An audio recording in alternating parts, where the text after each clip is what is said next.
Hey guys, this is Dara from Dara Bass Photography, and this is Magnum. He's back with us today.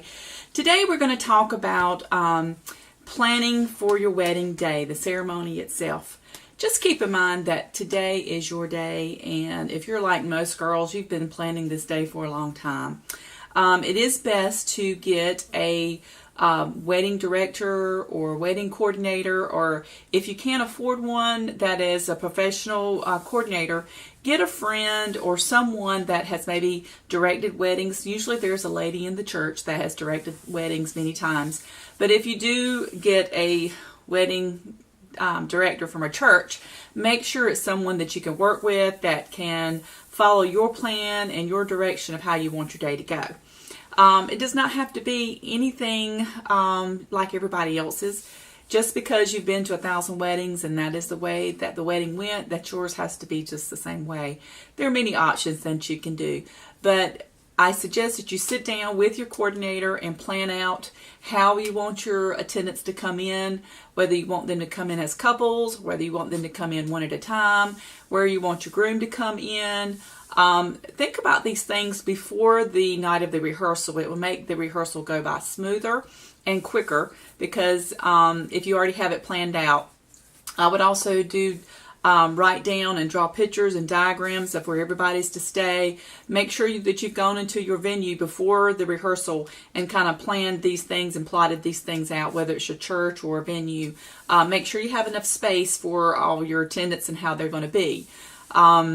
You also want to think about where your guests, make sure your guests are going to be able to see everybody. Sometimes you have a small area for all of your attendants to get on, if it's on a stage or if it's in a small church. Make sure that you've got your attendants where they're not right up on the bride and the groom, so that you can see the bride and groom and what's going on and not have a lot of distractions. Make sure it's nicely lit. You're going to have a photographer there, and it's a shame to spend a lot of money on a photographer and a venue if it's not lit well. Everyone loves these nice candlelit services, which are great, and it's nice and it's beautiful. But if you want nice pictures and pictures that you can actually see, clean pictures of who they are, candlelight and photography does not go hand in hand. Usually at that point, a photographer may have to use some flash, which really cuts down on the ambiance and the ambient light that's in the room. So think about that. See which is more important to you. If nice pictures and photographs of your wedding is not something that's tip-top on your schedule, that's fine. Now, with your photographer, they should have a camera that can handle some low light setting, but even with that, if you're dark enough, they can't do but so much. So just keep that in mind. Discuss that with your photographer and make sure that they're prepared to handle a low light situation if you are in a venue that has no windows or no bright lighting. Also, when you are planning your wedding and on your ceremony, make sure that the officiant is aware of what's going on. Make sure that you've discussed it with him, how everyone's going to come in, who's going to do what. If you're going to have a ring bearer that's actually going to carry a pillow with rings, I don't recommend that, especially if they're children. It would be sweet, but it never works out good. So I would always recommend, and I doubt many people do that anymore these days, but I do recommend that your bridesmaid, your maid of honor, or your groom, best man will be carrying the rings, or either just go ahead and give them to the officiant and he can hold on to them. But I do not recommend your ring bearer to actually carry the rings down the aisle.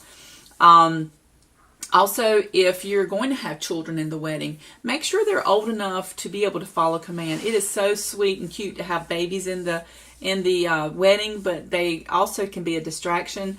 They're very volatile. You don't know what they're going to do. They may do great, or they may throw a temper tantrum. So if they're really young, you may want to second guess yourself about putting children in there. They could ride in the wagon and go up and then pull them down the aisle and then let them go sit with someone. I suggest that if you're going to have them in there, if they're not like 5 or 6 and older. Usually 5-year-olds, that's kind of on the middle of the line, but anything older than that, they usually do well if given plenty of instructions.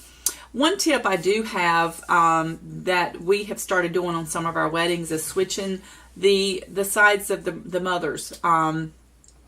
I have seen where the mother of the groom will get on the opposite side of like where the bride's family usually sits, and then opposite, so she could see her son give his vows to his bride, and the bride's mother can see the bride give her vows off, so she could see her face. So that is an option that you may want to have. Again, it's not traditional, but you can break the rules. It's your wedding. You can do what you want to do.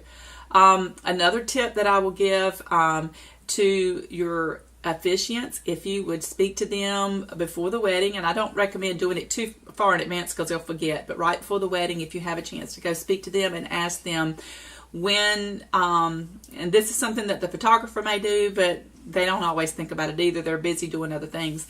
But if you would ask them when we get ready to have our first kiss, if it's nice if the officiant would walk to the side to get out of the frame, so in the pictures you don't have a face kind of glooming over the bride and groom as they're kissing. So I try to remember to ask the officiant to just kind of stand off to the side when he's announcing the couple, and they're usually, once they figure out what you're talking about, then they're usually happy to oblige that. And it does make for better pictures when you're having your first kiss and then turning around and walking out the venue. There are a lot of things that you can change. If it's, you may want your guests to stand when you come down the aisle, and then some don't. So they don't have to stand. Just make sure you tell your officiant, I don't want my guests to stand up when I walk down the aisle, because I find that when they do that, a lot of people can't see the bride walking down the aisle. Yes, it's tradition. There again, you can do your own thing. When I got married many years ago, I did not want my guests to stand up. They sat down. The music did change, and I came in. They knew I was coming in, but it was nice for everyone to be able to see me when I come down the aisle. I felt like I could see them. When your guests are standing up, the only ones you can actually see walking down the aisle are the ones that's on the edges. So it was nice for me to be able to scan over the congregation and see who was there. So that's something that you may want to think about. Also, make sure that when you are planning the ceremony, that they actually have a transitional phase in the music. You want to make sure the music comes to a stop. Make sure everyone has a few seconds to kind of realize that the ceremony is fixing to start, and then change your music for when the grandparents come in. If not, people don't really realize that people are coming in and the weddings has actually started. So that's something that I have found in a recent wedding that I had been in. Well, actually I was photographing. The music never changed, and there was never a brief moment for people to realize that the ceremony was starting, and the grandparents and the parents were coming in, and people were still talking and thinking, didn't realize that the wedding had started.